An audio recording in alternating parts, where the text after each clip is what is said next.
Hello to all. Welcome my YouTube channel #Govind Biology. जैसे कि आप सभी जानते हैं कि हमारे पूरे वर्ल्ड पर इस वक्त कोविड-19 एक वैश्विक बीमारी महामारी के रूप में फैल चुकी है, जिसके तहत सभी जगहों को इस बीमारी से बचाने के लिए, लोगों को बचाने के लिए सभी सरकारें लॉकडाउन अपना रही हैं। तो लॉकडाउन के दौरान जो बच्चे अपनी पढ़ाई कंटिन्यू नहीं कर पा रहे हैं, स्कूल्स कॉलेजेस में छुट्टी हो गई है, जिसके कारण बहुत सारे बच्चों पर डीमेरिट्स आ रहे हैं, वो अपनी एम्स को नहीं समझ पा रहे हैं, यानी वो यहाँ पर अपने टॉपिक्स के बारे में नहीं जान पा रहे।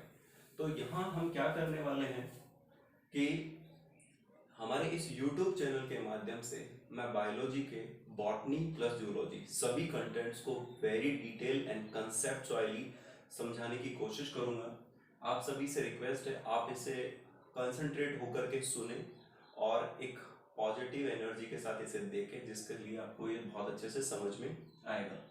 तो हमने यहाँ पर अभी मैं जो शुरू कर रहा हूँ, very interesting topic and very interesting branch, जिसके अंदर अगर हम देखें तो सबसे पहले आज हम जो डिस्कस करने वाले हैं वो डिस्कस करने वाले हैं ह्यूमन फिजियोलॉजी पर। ह्यूमन फिजियोलॉजी का काफ़ी वेटेज होता है, जिसमें बोर्ड्स एग्जाम में, नीट एग्जाम में बहुत सारे क्वेश्चंस यहाँ से पूछे जाते हैं। मैं आपको प्रॉमिस करता हूँ कि हम जो यहाँ से पढ़ रहे हैं वो बहुत सारी चीज़ें, बहुत सारे एंटायर चीज़ों को कवर करेगी। कंसेप्ट बेसिक्स से शुरू करेंगे, आपको डाइजेशन एब्जॉर्प्शन में कोई प्रॉब्लम नहीं होगी, ऐसे अगले टॉपिक्स के साथ भी होगा। तो आज का हमारा जो टॉपिक है, जो हम शुरू कर रहे हैं, this is a very interesting topic, digestion and absorption. तो डाइजेशन एंड एब्जॉर्प्शन हम अगर यहाँ पर देखें तो 11th NCERT में ह्यूमन फिजियोलॉजी का पार्ट है। इसके साथ RBSC 12th बोर्ड की बुक्स में भी डाइजेशन एंड एब्जॉर्प्शन यूनिट को रखा गया है, यानी ह्यूमन फिजियोलॉजी यूनिट के साथ रखा गया है। तो अगर मैं यहाँ देखूँ तो इसके जो बेनिफिट्स हैं, 11th NCERT क्लासेस और उसके साथ 12th RBSC और इसके साथ साथ जो नीट एग्जाम्स के लिए भी प्रिपरेशन कर रहे हैं उनके लिए भी इम्पोर्टेंट है। तो आज हम समझने की कोशिश करेंगे कि what is digestion and absorption. तो डाइजेशन का मीनिंग होता है कि जिसमें हम फूड पार्टिकल्स के लार्ज या कॉम्प्लेक्स फूड कंपोनेंट्स को ब्रेक डाउन करते हैं स्मॉल या एब्जॉर्बेबल फॉर्म्स में, जिसके द्वारा हम उस फूड को एब्जॉर्ब कर पाते हैं और उससे एनर्जी ले पाते हैं। यहाँ हम डाइजेशन एंड एब्जॉर्प्शन की जब बात कर रहे हैं तो मैं आपको ये बताना चाहता हूँ कि हम यहाँ सबसे पहले टॉपिक से वाइज चीज़ों को समझेंगे, पर्टिकुलर एक एक चीज़ को समझने की कोशिश करेंगे, जिससे हमारा नॉलेज और हमारा जो कोर कंसेप्ट है वो काफ़ी बेटर हो पाए। So please focus on this here. Now we are today discuss about first of all digestive system. Human beings में एक कॉम्प्लेक्स प्राइमेट्स होने के साथ बहुत सारे सिस्टम्स का डेवलपमेंट हुआ, लेकिन मैं आपको थोड़ा सा यहाँ से पीछे ले जाना चाहूँगा और बताना चाहूँगा कि जब हम पूरा एनिमल किंगडम पढ़ते हैं तो उस एनिमल किंगडम के दौरान क्या होता है कि उस एनिमल किंगडम से जब हम प्रोटोजोआ से लेकर के इकाइनोडर्मेटा तक जाते हैं और वहाँ से प्रोटोकोडेटा से लेकर के जब हम मैमल्स तक जाते हैं, तो आपको मैं बताना चाहूंगा कि डाइजेस्टिव सिस्टम की जो सबसे पहली शुरुआत जो हुई वो एनेलिडा फाइलम से हुई। एनेलिडा, जिन्हें हम सेगमेंटेड एनिमल्स कहते हैं और जिसका एक जर्नल एग्जांपल हम हमेशा पढ़ते हैं, फेरिटीमा पोस्थोमा। तो यानी अगर डाइजेस्टिव सिस्टम की अगर मैं बात करूं तो सबसे पहले इसकी शुरुआत हुई एनेलिडा फाइलम से, और उसके बाद हायर एनिमल्स में डाइजेस्टिव सिस्टम और कंप्लीटली डेवलप होता गया और बढ़ता गया। तो डाइजेस्टिव सिस्टम को मोस्टली दो पार्ट्स में डिवाइड कर सकते हैं। First of alimentary canal and second is associated gland. अब सबसे पहला चीज ये है कि एलिमेंट्री कैनाल होता क्या है। सो देखिए, एलिमेंट्री कैनाल एक ट्यूब लाइक स्ट्रक्चर है जो हमारे माउथ से लेकर के हमारे एनस तक प्रेजेंट है। सो एलिमेंट्री कैनाल एक ट्यूब लाइक स्ट्रक्चर है जिसमें बहुत अलग अलग पार्ट्स हैं जिनका फंक्शन भी अलग अलग है। तो एलिमेंट्री कैनाल को एक और नाम से जानते हैं, जो GI ट्रैक्ट। तो what is meaning of GI tract? That's meaning gastro initial tract. So gastro initial tract या एलिमेंट्री कैनाल ये माउथ से लेकर के एनस तक प्रेजेंट है। तो इसको कई पार्ट्स में डिवाइड किया गया है, तो प्लीज आप फोकस करें यहां। सबसे पहला फर्स्ट पार्ट मैंने लिखा है बकल कैविटी या ऑरल कैविटी। सबसे पहला पार्ट क्या है? बकल कैविटी या oral cavity. Second part is pharynx, third part is oesophagus and fourth part is stomach and another part is the intestine. Intestine can be divided in two parts, one is small intestine and another is a large intestine. So ये हमारे alimentary canal के कुछ parts हैं जिनके बारे में हम detail में डिस्कस करने वाले हैं आगे चल करके। इसके साथ आपको मैं एक पॉइंट्स में बता देता हूं पहले कि हम आज क्या पढ़ने वाले हैं। So that associated glands, associated glands क्या होती हैं? वो ग्लैंड्स जो सहायक है पाचन के लिए, डाइजेशन के लिए, जो हेल्पफुल है। और एसोसिएटेड ग्लैंड्स में सबसे पहले है salivary glands. So salivary glands are present in buccal cavity. Liver is a largest gland. It is an important function for the digestion. Pancreas is known as heterocline gland. They secrete many digestive enzymes. And gastric glands are present on stomach and intestinal glands. Intestinal glands are present in intestine. These glands are helpful for the digestion of the food. They synthesize many types of digestive enzyme. So now, please look here. Now we first point is discuss the buccopharyngeal cavity. So what is meaning of buccopharyngeal cavity? Buccopharyngeal cavity is a consist of two parts, one buccal cavity and another pharynx.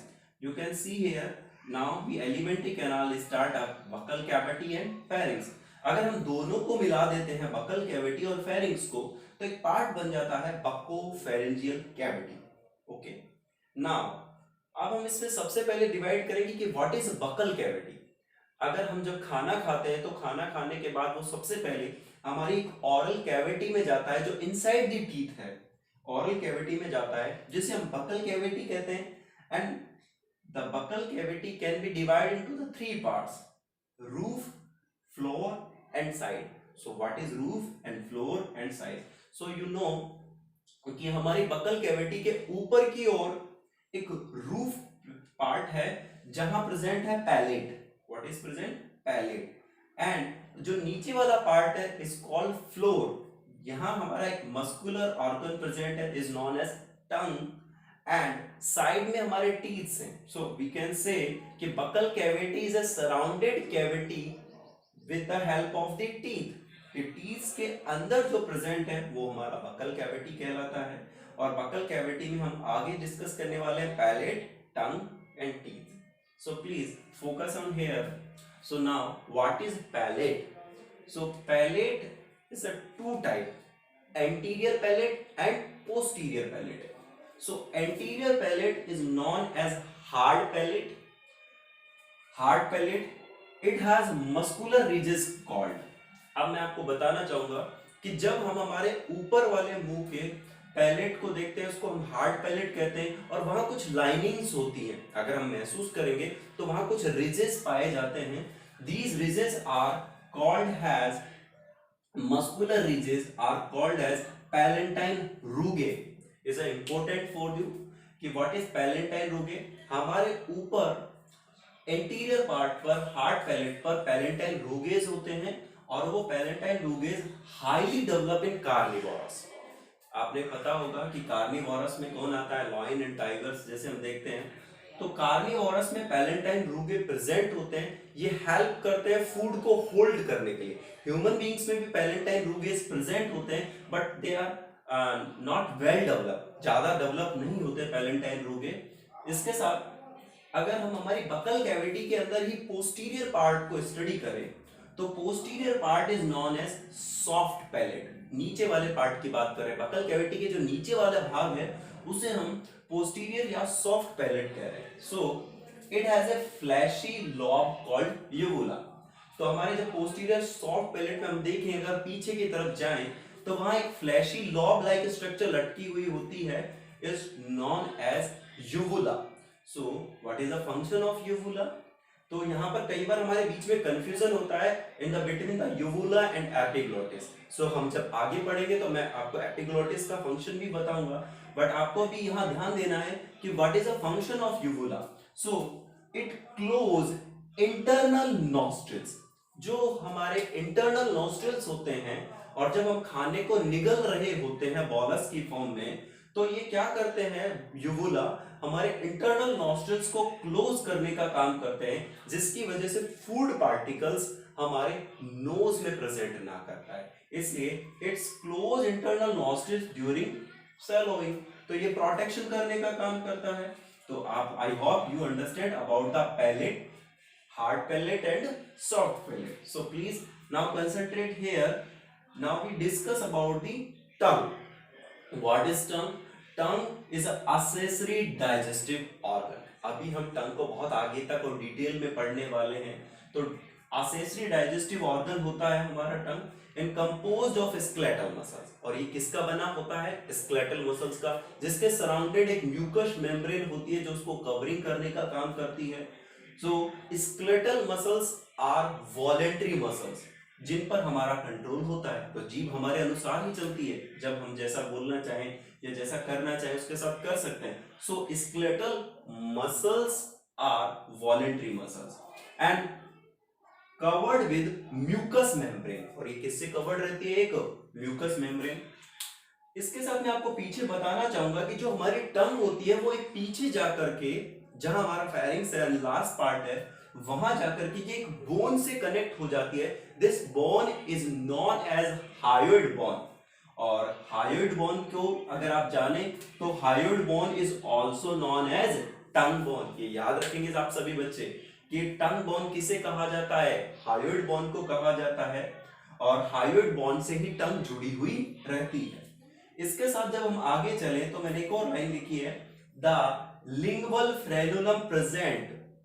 सो जब आप अपनी जीभ को थोड़ा सा upward की ओर लेके आते हैं तो आप नीचे एक फ्लैप लाइक स्ट्रक्चर को देखेंगे। It's a very thin like membranous like structure is known as lingual frenulum. What is lingual frenulum?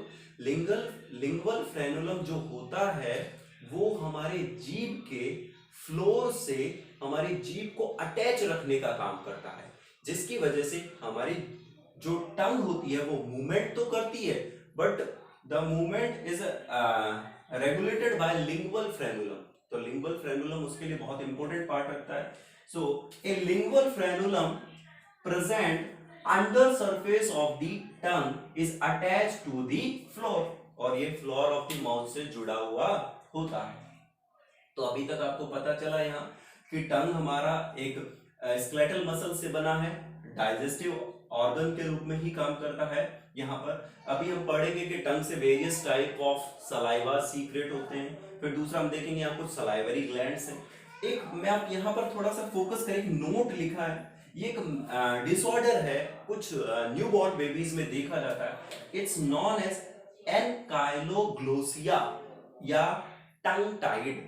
अगर आप देखेंगे कि कुछ बच्चों में एनकाइलोग्लोसिया या टंग टाइड क्यों होता है कि जो लिंगुअल फ्रेनुलम होता है वो वेल डेवलप नहीं हो पाता और वो छोटा रह जाता है, और जब वो छोटा रह जाता है तो उसकी वजह से जीभ या आपकी जो टंग रहती है वो प्रॉपरली मूवमेंट नहीं कर पाती, और जब वो प्रॉपर मूवमेंट नहीं कर पाती है तो वहां पर स्पीच इम्प्रीमेंट आ जाते हैं कि वो बच्चा ज्यादा अच्छे से वर्ड्स को या चीजों को बोल नहीं पाता। तो उसके लिए डॉक्टर्स के द्वारा लिंगुअल फ्रेनुलम का सर्जरी किया जाता है और उसके बाद उसको प्रॉपरली किया जाता है। सो मैंने यहाँ लिखा है उस डिजीज के बारे में, you please focus on here, ankyloglossia या tongue Tide.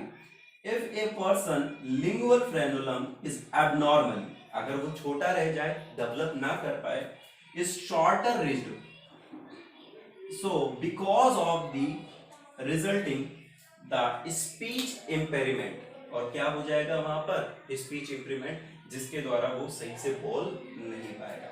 So please student, आज की क्लास में हम अभी इतना ही डिस्कस करने वाले हैं। टंग के साथ अभी हम आगे बढ़ेंगे और टंग को अभी बहुत डिटेल में समझेंगे, इन पार्ट्स को डिटेल में समझेंगे। मैं आपको ये बताना चाहूंगा कि हमारे वीडियोस थोड़ा बड़े जरूर होंगे टॉपिक्स को लेकर के। रीजन क्या है, मैं कोई भी पॉइंट को वहां छोड़ने वाला नहीं हूँ। एनक्रिप्टेड यहाँ पर जो हम बात कर रहे हैं कि एनसीईआरटी को डिकोड कर रहे हैं पूरे पॉइंट्स को लेकर के, आपको यहाँ से क्वेश्चंस जरूर बनेंगे आपके साथ में। Please focus on this channel, आपका यहाँ पर ध्यान जरूर रहे और इन चीजों को आप सब्सक्राइब करें। और आपसे मैं ये कहना चाहूंगा कि नॉलेज स्प्रेड करने से बढ़ती जाती है। जब मैं भी घर पर था तो मुझे भी ये लगा कि मैं कुछ चीजें नहीं सीख रहा हूँ, तो मैं आपके साथ कम्युनिकेट करना चाहता था, इसलिए मैंने इस मीडियम को सेलेक्ट किया है। So please I want to request you कि please subscribe my channel and press the bell icon for the get of the notifications. और चैनल को आगे भी सब्सक्राइब करें, जितने भी बच्चे हमारे साथ जुड़ेंगे उन सबका नॉलेज मिल सके, उनका बेनिफिट्स हो सके। मैं आपको बोल रहा हूँ कि जब तक लॉकडाउन है या आप, मैं रेगुलर इस चैनल पर नीड्स को और बोर्ड को लेकर के टॉपिक्स को समझाता रहूँगा। Thank you so much.